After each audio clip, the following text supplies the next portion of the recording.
Let's talk about a common side effect of a very common medication we use called surfactant.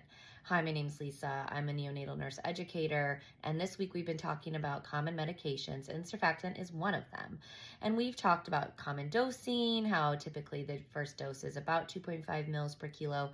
You can get repeat doses around 1.25 to 2 mils per kilo, depending on your facility's policy. Typically, when we give surfactant, the baby does really well. Their compliance is better because we have given them the lubrication that they need around their alveoli. And we've given them this lubrication because their lungs are stiff and non-compliant and they're hard to ventilate. And it's possible that prior to giving them that, we had to turn up their ventilator settings. So an uncommon complication that we don't always think about, there are two. One of them is a pneumothorax. And yes, a baby can get a pneumothorax after surfactant administration.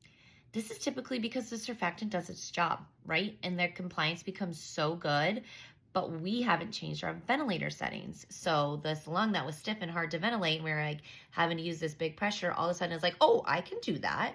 And so the baby pops a pneumo.